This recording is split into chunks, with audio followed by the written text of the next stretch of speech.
Hello everybody and welcome back to the channel. Today I'm at my local RV dealer and I'm using these as a backdrop for this video because we're going to be talking about different types of motorhomes today and which one is right for you, specifically gas versus diesel. I'm making this video because this is a common question. It's a common topic of hotly contested debate. It always will be on RV forums and Facebook pages. Which one's better? But the question you should be asking really is not which one's better, but which one's better for you, because everybody has their own needs and wants and budget constraints. And frankly, a diesel might not be your bag. It wasn't for me.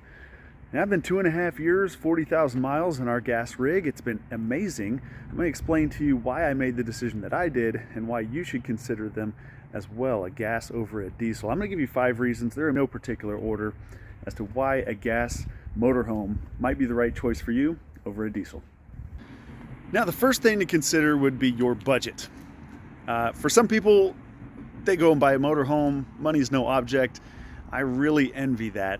However, for me, it was a big part of my decision. I had to stay under $100,000 and I needed a toy hauler as well, but that's a different topic. Budget is going to be something to consider. And for budget, I want to use one particular model as an example, and that model is the 2021 Newmar Canyon Star. It's a Class A motorhome, it's a toy hauler, and the reason I bring up the 2021 is they have switched.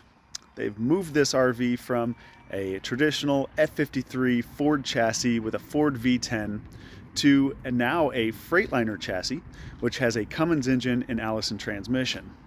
Now, what you find based on the Newmar website is that in 2019, when the F53 chassis Canyon Star was available new, the MSRP was about $179,000.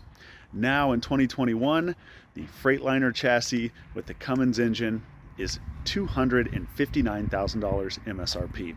That is a huge jump, obviously almost 80 grand. And you have to ask yourself, can you justify that? An $80,000 increase for a different engine and transmission? To me, no, you can't. It will never offset. Now, one thing that you do have with the new engine as opposed to the V10 is you have about 350 extra foot-pounds of torque. You have 700 foot-pounds of torque with the new Cummins engine in the Canyon Star, and that's huge. I could definitely use that in my Thor Outlaw, but it is what it is.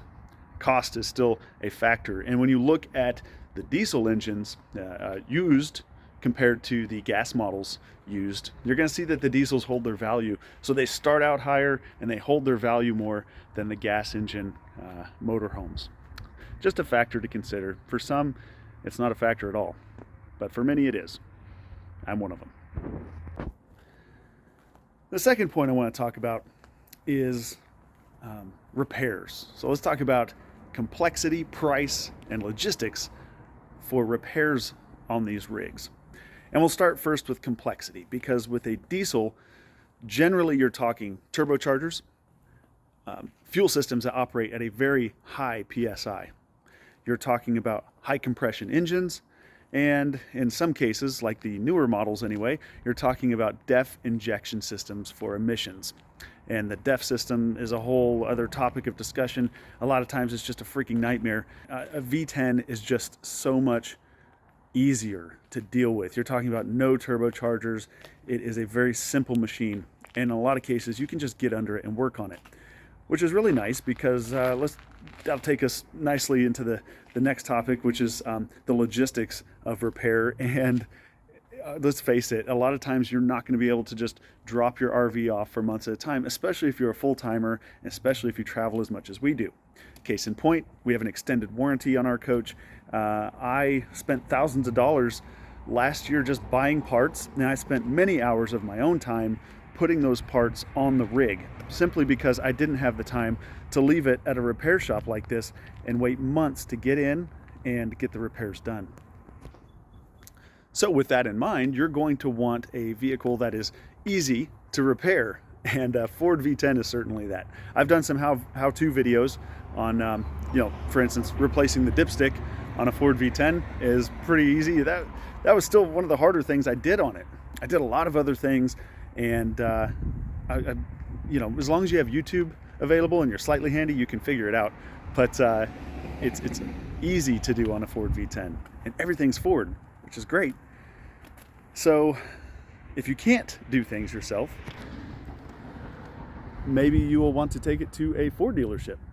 And there are, as of this writing, or as of this video, 3,005 Ford dealerships nationwide. What that means is you're not going to have to drive very far to find one, as opposed to a Freightliner slash Cummins slash Allison dealer that you're going to have to find if you have, for instance, that new Canyon Star, which has a Cummins engine, a Freightliner chassis, and an Allison transmission. A lot easier to service, to repair the Fords. I took our Ford motorhome to the local dealership. I got several mechanical things replaced in the driveline, the suspension. Also, though, they did some house repairs. They did a freshwater pump for the house, an auxiliary fuel pump for the toy hauler section. They diagnosed and replaced a stair control module. So it was a one-stop shop for me, and that made things really convenient, considering I had to get back on the road in just about a week's time. So that transitions us to maintenance costs and complexity. And I will say again, the Ford V10 is super easy. It cost me about $50 to replace my oil, change my oil. I do that in a parking lot. I do it at the RV park, wherever we're at a racetrack. If we're working at the racetrack or racing that weekend, it takes me 10 minutes. I jump under there, do the oil change, and I'm down the road. I change the oil about every 6,000 miles in our coach, and it depends who you talk to. They'll tell you when to replace the oil, but really it's 6,000 miles for me, and that's not too bad. Now with a diesel, you can go longer. You can go up to 20,000 miles on a diesel oil change, but it costs a lot more to do it, and you're not going to have as much fun climbing under there, that's for sure.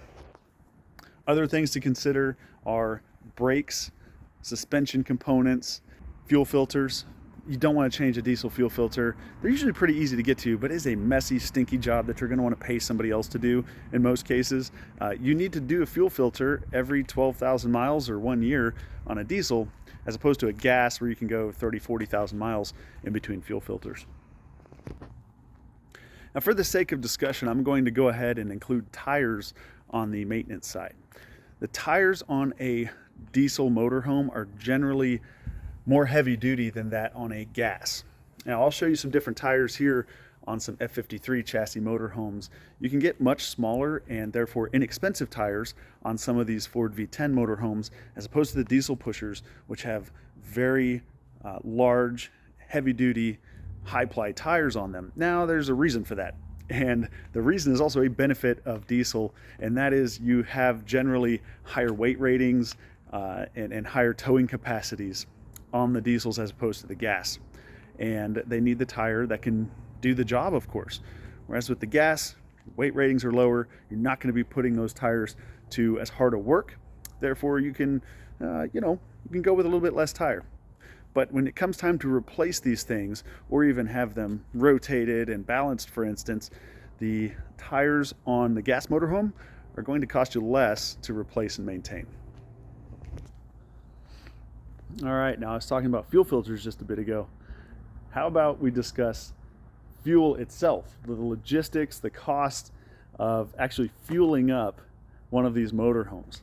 Now, no matter how you cut it, getting a motorhome in and out of a fuel station is a little bit tricky. I will say this, with the diesel, you have the benefit of being able to go over to the trucker side and use the diesel pumps on the semis area. And unfortunately, those areas are usually not very clean. They're usually pretty gross and just smelly because there's diesel fuel spilled everywhere. But you do have high flow pumps, and you have the big extended squeegees for the windshield. There are some nice amenities over there.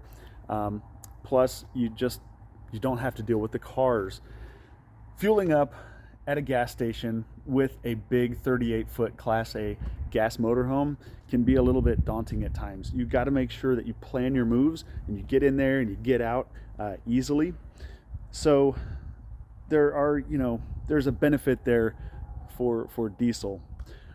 Here's the thing though, diesel's not available everywhere. We were traveling in the Northeast. We had 0 on our gauge cluster, 0 miles till empty left. and we happened to find a gas station. They did not have diesel. We were barely able to fit our rig in there, but we got fueled up and we got down the road. If we had a diesel, we would have been out of gas because we did not see any diesel fuel for miles and miles and miles. And I've talked to diesel owners that have said that they've had to use their Good Sam or their warranty to bring them fuel because they ran out with the diesel and they were in the middle of nowhere. So logistically, there are pros and cons to each. I prefer to have readily available gasoline because we do a lot of traveling in remote areas, and for that reason, the gas works for me. When it comes to price, I feel like they offset. Gas and diesel go up and down.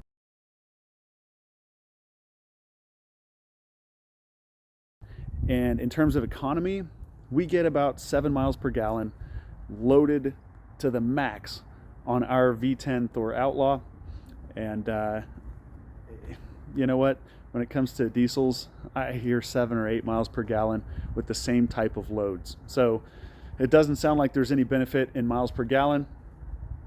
And for me, gasoline was the right choice. Now, just the last point I want to make, and this is a little bit trivial and it's kind of opinion more than it is fact. The floor plans on the gas motorhomes are generally cooler and they're a little bit more outgoing. And actually, I will say that's the reason that we bought a gas motorhome. We got a 2014 Thor Outlaw simply because you could not get a toy hauler diesel pusher anywhere. Now there are some front engine diesel pushers, or some front engine diesel toy haulers, but again, they command a premium when it comes to price. It just wasn't worth it for me. It didn't make any sense to go with the diesel when I weighed the pros and the cons. So that's one thing you're gonna have to consider. Do they have the floor plan that you want in a diesel motorhome? So there was one, maybe two models of diesel pushers that had a toy hauler option, but they're very, very hard to find and definitely not cost effective. So a floor plan is just something to consider. All right, so there you have it. 5 reasons why a gas motorhome might be right for you as opposed to a diesel one.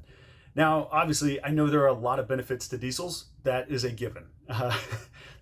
Power being the main one. I mean, for us, we are loaded down 30,000 pounds on our 2014 Thor Outlaw, and it's maxed out. I mean, when we went over the scales last time, it was 29,680. That is within 400 pounds of the max that we can carry, within 300 pounds actually, of the max that we can carry on our chassis. Now, if we had a diesel, we could go a lot more than that. Plus, we'd be putting less strain on our components because we'd have a lot more power available to us and heavier duty components, like air suspension, air brakes, and then the bigger chassis, of course. So, you know what? There's pros and cons to everything, but honestly, we're always looking at our next RV. We're trying to figure out, is there another rig that can do the same job or do better for us than our current one does? And frankly, I haven't found it. I have looked gas, diesel, everything in between, toter homes and just show haulers and all these crazy vehicles, and I haven't found one that would do what we needed to do.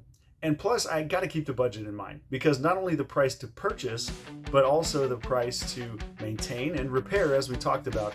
When you step up to these more expensive, higher duty vehicles, you're talking about a lot more money to repair and maintain.